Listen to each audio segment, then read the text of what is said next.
ସମସ୍ତ ଶିକ୍ଷକ, ଅଧ୍ୟାପକ, ଅଧ୍ୟାପିକା ଓ କର୍ମଚାରୀ ବନ୍ଧୁମାନଙ୍କୁ ଆମର YouTube channel study tech by Das ସାର୍କୁ ସ୍ୱାଗତ ଜଣାଉଛି, ଯାହା ଆପଣମାନଙ୍କର ଚ୍ୟାନେଲ୍। ଆଜି ଆମେ ସାରା ଓଡ଼ିଶାରେ ଯେତେବେଳେ ଗୋଟିଏ ଶିକ୍ଷକ ସମାବେଶ ବା ଷ୍ଟ୍ରାଇକ୍ର ନାରା ଦେଲାବେଳେ ଗଭର୍ଣ୍ଣମେଣ୍ଟ ଚୁପ୍ କିନା ଗୋଟେ ଚିଠି କରିଦେଇଛି, ଯାହା 4 ତାରିଖରେ ଆମ ପାଖରେ ପହଞ୍ଚିବା ପାଇଁ ବା ଆମେ ପାଇବା ପାଇଁ ଟିକେ ଲେଟ୍ ହେଲା। କିନ୍ତୁ ଆମେ ଯେତେବେଳେ ଗଭର୍ଣ୍ଣମେଣ୍ଟ ପାଖରେ ଦାବି ପ୍ରସ୍ତାବ ରଖିବା ପାଇଁ ଷ୍ଟ୍ରାଇକ୍ ଓହ୍ଲାଇଛନ୍ତି, 662 ବର୍ଗର ହେଉ କିମ୍ବା ଆପଣଙ୍କର ଅଣ ବେସରକାରୀ ଅନୁଷ୍ଠାନ ହେଉ କି ବେସରକାରୀ ଅନୁଷ୍ଠାନର ଶିକ୍ଷକମାନେ ହୁଅନ୍ତୁ କିମ୍ବା ଅଧ୍ୟାପକ କର୍ମଚାରୀ ବନ୍ଧୁମାନେ କି ଅଧ୍ୟାପିକା ବନ୍ଧୁମାନେ ହୁଅନ୍ତୁ, ଆମେ ଜିଲ୍ଲା ସ୍ତରୀୟ ଚିନ୍ତା କଲେ ଯେ କଲେକ୍ଟରଙ୍କୁ ଆମର ମେମୋରାଣ୍ଡମ୍ ଦେବା ଜଣାଇବା ପ୍ଲସ୍ ରାଜ୍ୟବ୍ୟାପୀ ଆମର ଷ୍ଟ୍ରାଇକ୍ ଚାଲିବ। ତା ପୂର୍ବରୁ ଗୋଟିଏ ଚିଠି ବାହାରି ଯାଇଛି, ଦେଖିବା ସେ କ'ଣ ତା ଅପଡ଼େଟ୍, ବଡ଼ ଅପଡ଼େଟ୍ ନ୍ୟୁଜ୍, ଯାହା ଉଚ୍ଚସ୍ତରୀୟ କମିଟିର ଅବଧି 6 ମାସ ଅତିରିକ୍ତକୁ ବୃଦ୍ଧି। ପୁଣି ସେମାନେ 6 ମାସ ଆହୁରି ବୃଦ୍ଧି କରିଛନ୍ତି, ଯେ ପୂର୍ବରୁ 6 ମାସ କରିଥିଲେ ପୁଣି ଆଉଥରେ 6 ମାସ। ବିଦ୍ୟାଳୟ ଓ ଗଣଶିକ୍ଷା ବିଭାଗର ଅନୁଦାନ ମିଳିବ ନା ନାହିଁ? ନିଶ୍ଚିତ ଏ ଦେବାର ଇଚ୍ଛା ଅଛି ନା ଏମାନଙ୍କର ଇଚ୍ଛା ନାହିଁ, ସିଏ ତ ଗୋଟେ ବଡ଼ ପ୍ରଶ୍ନବାଚୀ ଚିହ୍ନ ଆସିଯାଇଛି। ତା ଭିତରେ ସରକାରଙ୍କ ନିଷ୍ପତ୍ତି, ଯେ ସରକାର କହିବେ ଯେ ଆମେ କିଛି ଜାଣିନାହୁଁ, ସେ କଥା ତ କହିଲେ ହେବ ନାହିଁ। ଏ ସରକାରଙ୍କ ନିଷ୍ପତ୍ତି, ବିଦ୍ୟାଳୟ ଓ ଗଣଶିକ୍ଷା ବିଭାଗ ଓ ଓଡ଼ିଶା ସରକାର। ୟା ଭିତରେ ଆପଣଙ୍କର ଚିଠି ନମ୍ବରଟି, ଲେଟର ନମ୍ବରଟି ହେଉଛି 17/4/74 17474।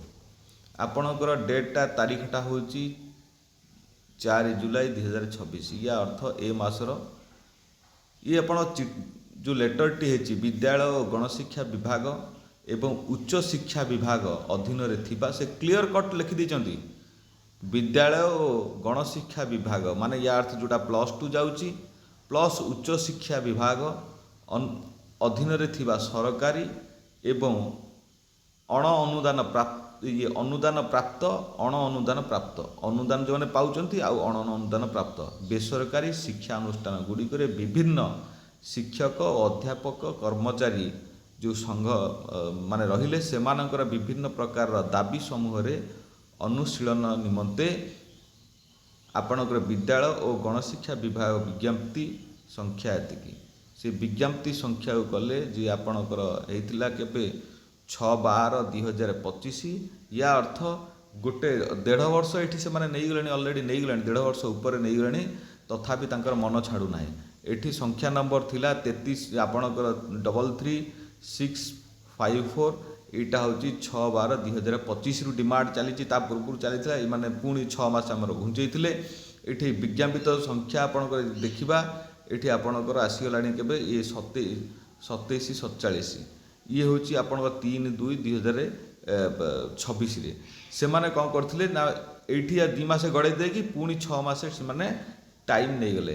6 ମାସ ଟାଇମ୍ ନେଲା ପରେ ପୁଣି ଆଉଥରେ ଆପଣ ଏଇ ଯେଉଁ ଫେବୃଆରୀରେ ଆପଣଙ୍କର ଯେଉଁ ମାନେ କଲେ, ଫେବୃଆରୀ ମାସରେ ପୁଣି ଆଉଥରେ 6 ମାସ ଅତିରିକ୍ତ 6 ମାସ ପୁଣି ନେଇଛନ୍ତି, ଟାଇମ୍ ନେଇଛନ୍ତି ହେଲା, ପୁଣି ଆଉଥରେ ଟାଇମ୍ ନେଇଛନ୍ତି, 6 ମାସ ଟାଇମ୍ ନେଇଛନ୍ତି। ୟା ଅର୍ଥ ଏମାନେ କ'ଣ ଚାହୁଁଛନ୍ତି ଯେ ଆପଣ ଏଇ ଶିକ୍ଷକମାନଙ୍କୁ ବା ଅଧ୍ୟାପକ ଅଧ୍ୟାପିକାମାନଙ୍କୁ ତାଙ୍କର ନ୍ୟାଯ୍ୟ ଦାବି ଦେବେ ନା ତାଙ୍କୁ ନ୍ୟାଯ୍ୟ ଦାବିରୁ ବଞ୍ଚିତ କରିବେ?